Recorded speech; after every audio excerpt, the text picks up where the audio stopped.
Yes!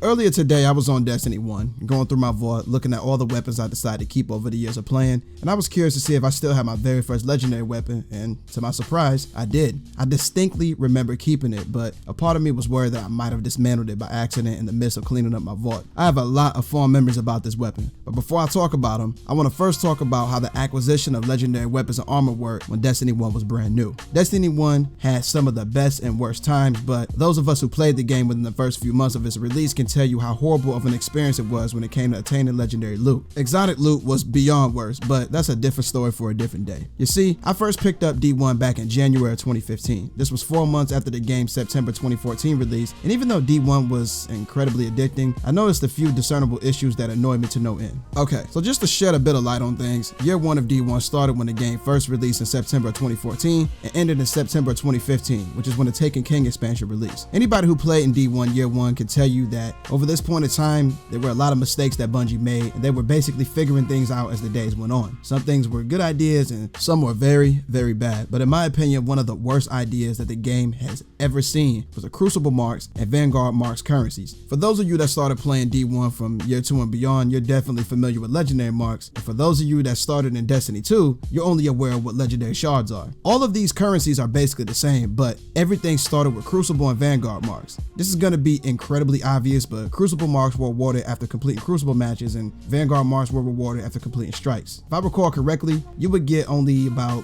2 or 3 marks per activity you completed. That doesn't sound too bad if I'm being honest, because it could be worse, but one of the worst decisions Bungie ever made was to have a weekly cap for these currencies. Every week, you would only be able to accumulate 100 Crucible and Vanguard marks, and if you did any PvP or strikes after you attained the 100 for that particular week, you wouldn't be rewarded with anything. So aside from the pure enjoyment factor of doing these activities, there was no other incentive at all after you hit the 100 cap for the week. Oh, remember how I said that the weekly cap was one of the worst ideas that Bungie ever had when it came to the system? The absolute worst part of this is the fact that all vendor weapons had a cost of 150 marks. If you were purchasing a weapon from a, let's say, a Crucible vendor such as the Crucible Quartermaster, you would have to fork over 150 Crucible marks. The same applies for Vanguard marks if you were purchasing from a Vanguard vendor. And if you haven't figured it out yet, the reason why this was absolutely idiotic is because you would have to wait 2 entire weeks if you wanted to purchase a legendary weapon, because again, you could only get 100 in a single week. You would have to wait until a reset date to get the remaining 50. And guess what? Once you spend those 150 marks, you gotta wait another 2 weeks to buy another weapon. I suppose that the only consoling thing to take away from all this is that the Crucible and Vanguard marks were hard capped at 200. So you can have at least 50 marks remaining after you purchase a weapon if you played a lot. And right now you're probably thinking,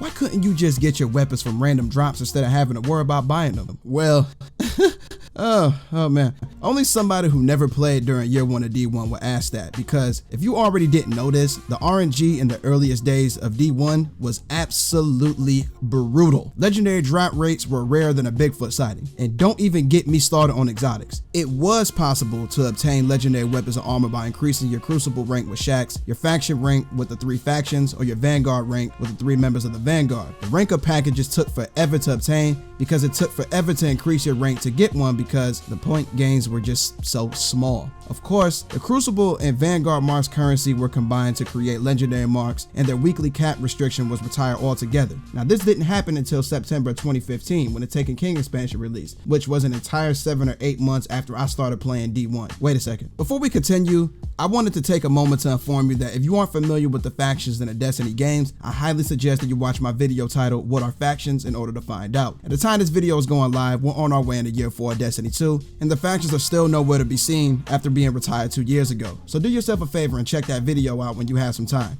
I have a link in the description box of this video. So yeah, there's a little bit of insight on how long it took me to get my first legendary weapon. So the next question is, what was my first legendary weapon exactly? Well, it was nothing other than the Vanquisher VIII auto rifle from the New Monarchy faction. When I first started playing D1, nobody told me about the faction, so one day I found myself fooling around in the tower when I curiously walked up to a random NPC who I later found out was Executor Hideo, leader of the New Monarchy faction. After that, I pledged, then I was a member of the New Monarchy faction, and I only picked this faction because their colors are red and white, and red is my favorite color. So yeah, when I first played D1, I played a lot of PvP. So the Crucible marks came naturally, but I was still pretty annoyed to find out that I would have to wait an entire extra week to get the remaining 50 marks I needed to purchase a weapon. But after I obtained my Vanquisher VIII, I used it for everything. And allow me to mention that this weapon was a 450 RPM auto rifle in the same family as Uriel's Gift and Origin Story from Destiny 2. And back when I first started playing D1, this archetype was pretty popular in PvP. Soros Regime was running the show for a while, and even though I never obtained Soros Regime from a drop, I was content with the Vanquisher because I was able to comfortably compete with Soros Regime users in PvP. As of now, let's take a closer look at this weapon. Again, this was the vendor version of the Vanquisher VIII, so anybody who purchased this weapon around the time that I purchased mine will have the same exact roll as this one. For the perks, it rolled with Spray and Play,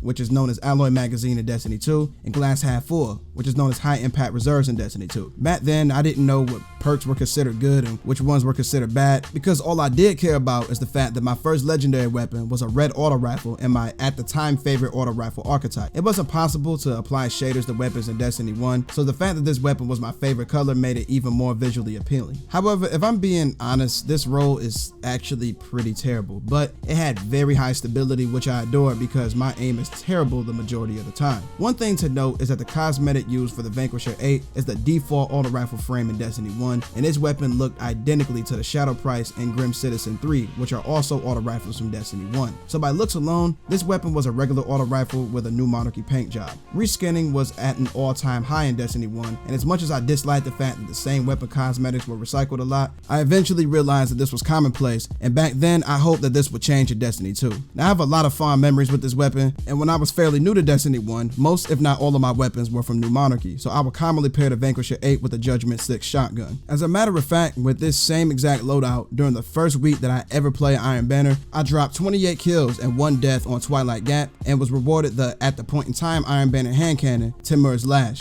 as an end of match reward. This was considered impressive at the point in time because for one, I was still pretty new to the game, and for two, back at Destiny 1, assists counted literally as assists, and that's it, not kills, unlike in Destiny 2 where assists and kills are basically the same thing. So all 28 of those kills were mine and mine only. And lastly, this was during the era where legendary drops were rare, and even though I was never all that talented with hand cannons and never actually used Timur's Lash at all, it was still pretty dope that I got a legendary and a match reward after putting in so much work the first time I ever played Iron Banner. I used Vanquisher VIII for a decent amount of time until I discovered my love for pulse rifles, and the moment that I did, I never really used auto rifles ever again. Automatic weapons are always going to be the most popular weapon type in every shooter game simply due to the fact that they're easy to use, but the Vanquisher VIII was a weapon that I used and developed an affinity for during a point in time where I hadn't figured out what type of player I was or wanted to be. The 450 RPM auto rifles, or auto rifles outside of the doctrine of passing, never really saw any relevancy in Destiny 1's PvP ever again after auto rifles were nerfed, so even if I wanted to use Vanquisher VIII long after its prime, it would have been a struggle to do so. Well everybody, that does it for this one. I'll never dismantle this weapon because obtaining it back in the day was such a grind, and because of the fact that it's the first legendary weapon that I've ever obtained in my entire Destiny career. Weapons like these should be held on to, and I'm happy that I didn't thoughtlessly dismantle it, especially due to the fact that Destiny 1 didn't have a collection screen like Destiny 2 does. But yeah, if you made it to the end of this video and enjoyed what you watched, do me a favor and thumb us to that like button until it turns blue. And if you're new to my neck of the woods, go ahead and subscribe to the channel and click that bell icon so you don't ever miss a video of the most elite gaming content. But with that being stated, 1LHD is over and out. Y'all take it easy.